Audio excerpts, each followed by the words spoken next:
Kamusta mga bata? Ang ating asignatura, ang ating tatalakayin ngayong araw na ito ay ang Mother Tongue Based MTB MLE ng Grade 3. Tayo ay nasa Quarter 2, Week 5 ng ating aralin. Ako ang inyong guro, si Teacher Andrew Joseph Aquino. Atin na simulan ang ating bagong aralin mga bata. Tara! Ang ating paksa na ating tatalakayin ngayong araw na ito ay natutukoy at nagagamit ang hyperbole o pagmamalabis sa pangungusap. Bago tayo magdako sa ating bagong aralin, tayo ay magkaroon ng pagbalik-aral sa ating aralin nitong nakaraang linggo. Ito ay ang pagsagot sa balik-tanaw. Panuto. Sa lungguhitan ang ginamit na personifikasyon o pagsasatao sa bawat pangungusap. Matutukoy niyo ba mga bata kung ano ang personifikasyon o pagsasatao sa mga pangungusap na aking ipapakita ngayon? Ngayon, atin ang simulan. Sa unang pangungusap, sumasayaw ang mga damo sa pagkanta ng hangin. Alin kaya sa pangungusap na ito ang personifikasyon o pagsasatao? Sa lungguhitan mo nga. Magaling! Ito ay sumasayaw ang mga damo. Ito ay isang halimbawa ng personifikasyon o pagsasatao. Ikalawang pangungusap, nakangiti ang buwan pag ikaw ay nasa aking tabi. Ang personifikasyon o pagsasatao na ginamit sa pangungusap na ito ay magaling, nakangiti ang buwan. Ikatlong pangungusap naman, parang nagalit ang lupa sa lakas ng paggalaw nito. Anong personifikasyon o pagsasatao ang ginamit sa ikatlong pangungusap? Ang sagot ay tama. Ito ay parang nagalit ang lupa. Ikaapat na pangungusap, lumilipad ang oras kapag kasama ko ang taong mahal ko. Ano ang personifikasyon o pagsasatao na ginamit sa pangungusap? Tama. Ito ay lumilipad ang oras. Sa ikalimang pangungusap naman mga bata, sa pagbuhos ng malakas na ulan ay umiyak ang langit. Anong personifikasyon o pagsasatao ang ginamit sa pangungusap?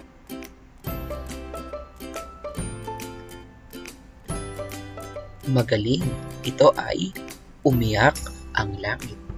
Ngayon, ay lubos na ninyong naunawaan ang ating nakaraang aralin tungkol sa personifikasyon o pagsasatao. Ngayon naman ay dumako na tayo sa ating bagong aralin at ito ang unang pagsubok sa ating bagong pag-aaralan mga bata. Piliin at isulat ang titik ng tamang sagot na nagpapahayag ng kahulugan ng hyperbole o pagmamalabis na ginamit sa pangungusap. Aking susubukin mga bata ang inyong nalalaman kung ano nga ba ang ibig sabihin ng hyperbole o pagmamalabis. Atin na ito simulan.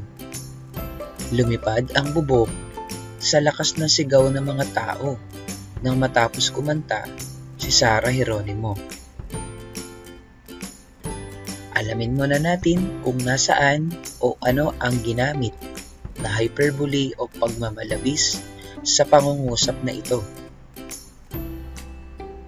Mahusay, ano Ang ginamit dito ay lumipad ang bubong sa lakas ng sigaw ng mga tao. Ano ang ibig sabihin nito? Letter A, humanga sila ng husto. Letter B, nalungkot sila. Letter C, nainis ang mga tao.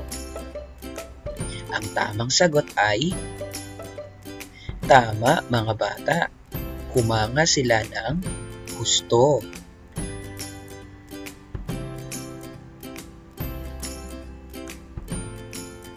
Sa ikalawang pangungusap naman, ang kanyang ate ang nag-angat sa kanya sa putikan.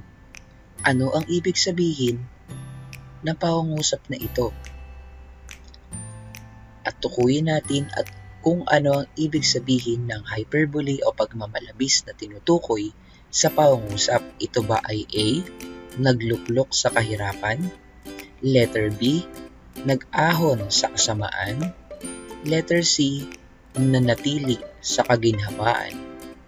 Ang tamang sagot, mga bata, ay tama, letter A, kung saan ay nagluklok sa kahirapan. Sa ikatlong pangungusap naman, umulan ng dolyar sa kanilang bahay nang dumating ang ama galing Saudi Arabia. Ano ang ibig sabihin ng umulan ng dolyar? Ito ba ay letter A, maraming damit? Letter B, maraming tsokolate? Letter C, maraming pera? Ang tamang sagot ay mahusay, mga bata, maraming pera. Ngayon naman ay ang ikaapat na pangungusap. Narinig ng buong mundo ang iyong pagsigaw kanina.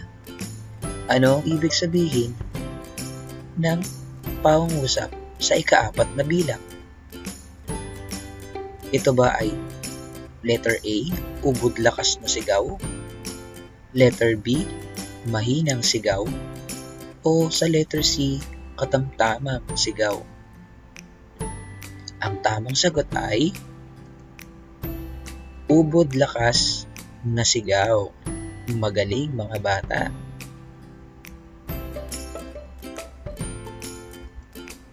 Sa ikalimang pangungusap naman, nadurog ang puso ko nang namatay ang aking alagang aso.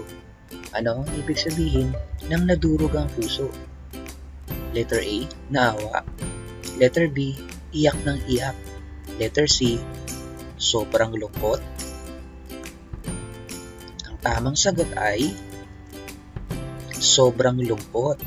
Mahusay, mga bata.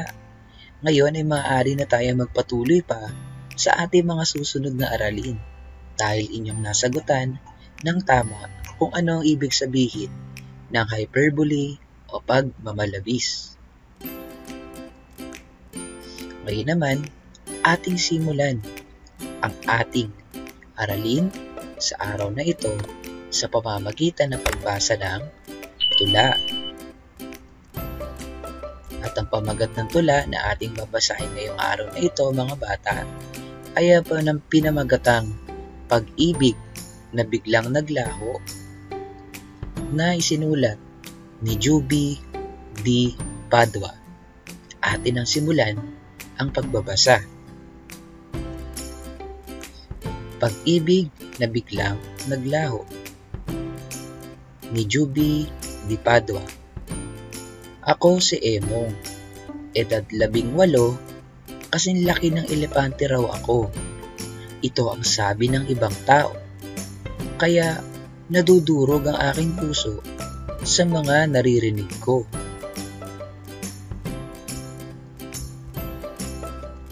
Tanggap ko naman ang sarili ko, kung sino at ano talaga ako. Kasalanan ko, naging pabaya ako. Pero gagawin ko ang lahat para pumayat lang ako.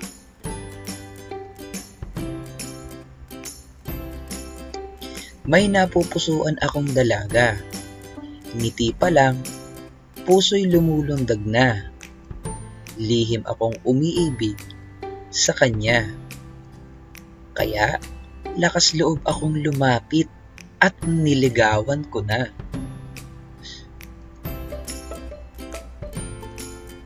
Subalit, nadurog ang puso ko.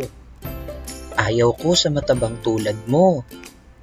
Hala, gumuho ang aking mundo. Dahil sa pagkabigo, ako'y naluha. Lumuha ng dugo.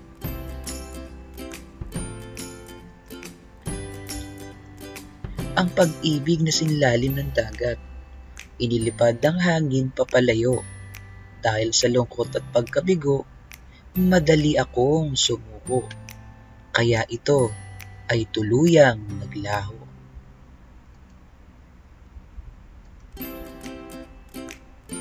Ngayon naman, ay inyong sagutan ang mga katanungan sa tula na inyong napakinggan at inyong binasa. Sa unang tanong, ano ang tinatalakay sa tula? Ikalawa, ano ang tawag o bansag sa ating bida? Ikatlo, paano mo ilalarawan ang katangian ni Emong? Ikaapat, kung ikaw ang magbibigay ng pamagat ng tula, anong pamagat ang ibibigay mo at bakit? Ikalima, matukoy mo kaya ang mga salita o parira lang may hyperbole o pagmamalabis? Masasabi mo ba ang mga ito?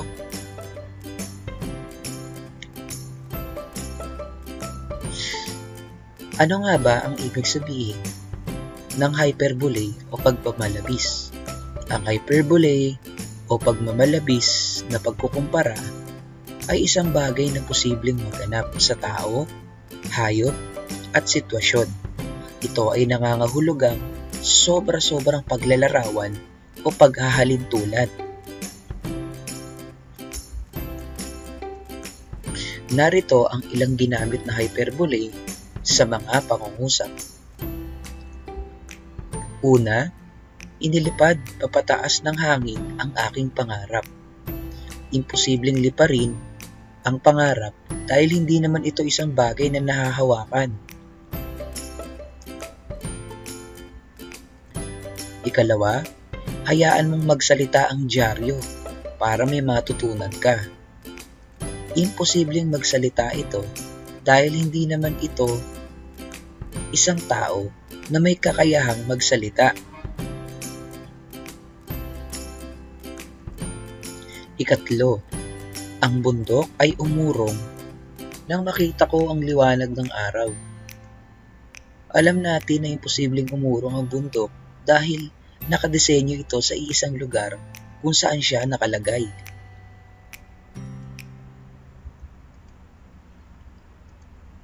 Ikaapat, si Maria ay lumuha ng dugo dahil sa kabiguan ni Juan sa buhay. Imposibleng mangyari na ang isa ay lumuha ng dugo dahil lang sa pagkabigo o masasakit na pangyayari, maliban kung ang tao ay nasugatan sa mata o may angking karamdaman.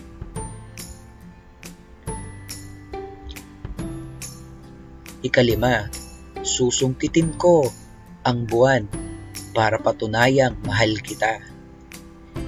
Isang eksaheradong salita na ginagamit upang maipakita na kaya niyang gawin ang imposibleng bagay. Alam naman natin na ito'y isang malaking bagay na nasa kalangitan na ang tanging liwanag nito ay kinukuha lamang buhat sa liwanag ng araw.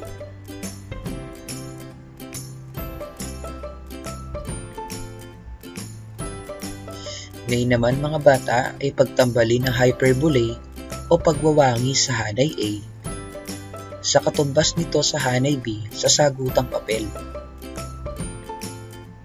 Unahin natin sa namuti ang buhok. Ano nga ba ang ibig sabihin ng namuti ang buhok? Hanapin nyo rito mga bata sa hanay B ang tamang kasagutan. Ang ibig sabihin ng namuti ang buhok ay kay tagal naghintay. Magaling. Ito ay letter A. Sunod naman sa number 2, ano kaya ang ibig sabihin ng abot langit? Ang tamang sagot ay mahal na mahal, letter C. Number 3, malakidlat na pag-alis.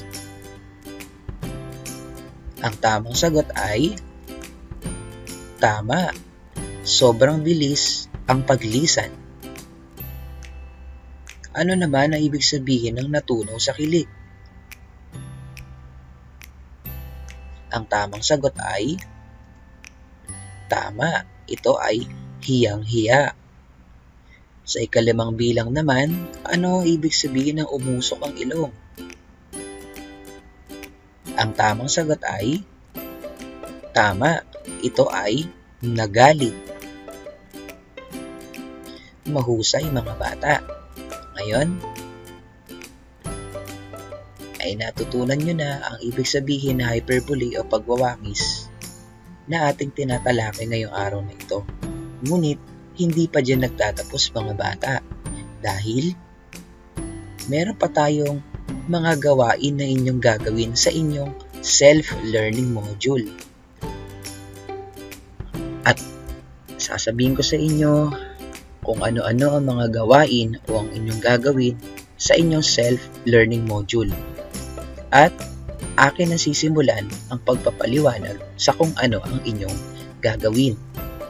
Paalala lang mga bata na bago tayo magsagot sa ating module ay basahin muna natin ang panuto. Palagi nating babasahin ang panuto dahil sa pamamagitan nun, doon natin nalalaman kung ano ang ating gagawin sa ating sasagutan. Ngayon ay simulan natin sa gawain 1 at ito ang panuto mga bata. Tukuyin ang ginamit na hyperbole o pagmamalabis sa bawat pangungusap. At ang mga pangungusap na tutukuyin nyo kung ano ang ginamit na hyperbole o pagmamalabis ay ang mga sumusunod. Unahin natin sa unang pangungusap. Kasing tigas ng bato ang nabiling tinapay ni Joel. Alin sa pangungusap na yan ang hyperbole o pagmamalabis na ginamit dito? Sa number 2 naman, nabutas ang bulsa ni Ninong David dahil sa pamamasko ng kanyang mga inaanak. Tukuyin nyo sa ikalawang pangungusap kung ano ba ang ginamit na hyperbole o pagmamalabis. Ngayon naman ay sa ikatlo, ang kanyang ngiting tumataginting ay nakakahawa, kaya ako'y napapangiti na rin. Anong hyperbole o pagmamalabis ang ginamit sa pangungusap sa ikatlong pangungusap? Sa ikaapat, halos mabasag ang salamin sa taas ng boses ni Nadine. Ano ang ginamit na hyperbole o pagmamalabis sa pangungusap na ito? Sa ikalama naman, parang kalahating sako ng bigas ang bigat ng bag ni Princess. Ano ang ginamit na hyperbole o pagmamalabis dito? Ngayon naman mga bata, ay dumako naman tayo sa gawain 2 na inyong gagawin sa inyong self-learning module. At ito ang panuto. Sipiin sa sagutang papel ang pariralang nagpapahayag ng hyperbole o pagmamalabis sa bawat pangungusap. Halos may pagkakapareho o pagkakatulad lamang ito mga bata na ng ating sinagutan o ang inyong sasagutan sa inyong module sa gawain 1. Basahin nyo ang bawat pangungusap at tutukuyin ninyo kung ano doon o ano dito sa mga pangungusap na ito ang pariralang nagpapahayag ng hyperbole o pagmamalabis.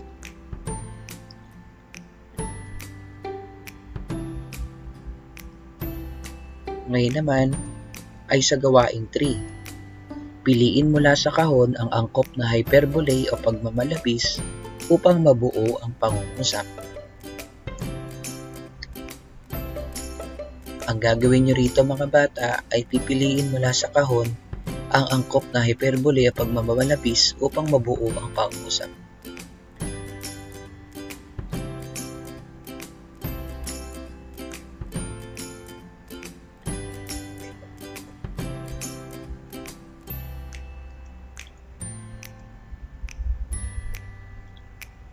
Ayan. At ito ang pangungusap na inyong pupunan. Dito mga bata, balik natin. Yan. Sa gawain 3, piliin mula sa kahon na angkop na hyperbole o pagmamalabis upang mabuo ang pangungusap. Yung mga pagpipilian niyang sagot ay ang mga sumusunod. Halos mapuno niya ang ilog, umapoy ang mga mata, isang buong baboy, 1,000 takdang aralin, umaabot hanggang langit. At ito ang pangungusap na inyong sasagutan, na kung saan kukunin nyo yung mga kasagutan nito sa loob ng kahon.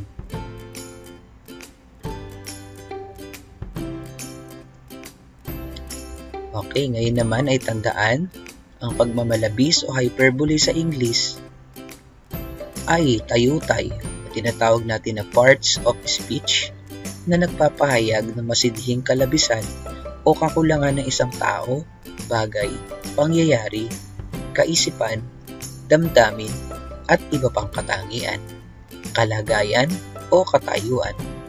Ang ibig sabihin pa ng pagmamalabis o hyperbole ay ang sobra-sobra ang paglalarawan nito. Maraming salamat mga bata. Sana ay inyong natutunan ang ating aralin ngayong araw na ito na may paksang pagmamalabis o hyperbole at ang tinatawag natin na labis o sobra-sobra na paglalarawan ng katangian ng tao, bagay, hayop at maging ang pangyayari. Maraming salamat mga bata sa inyong pakikinig. Hanggang sa muli.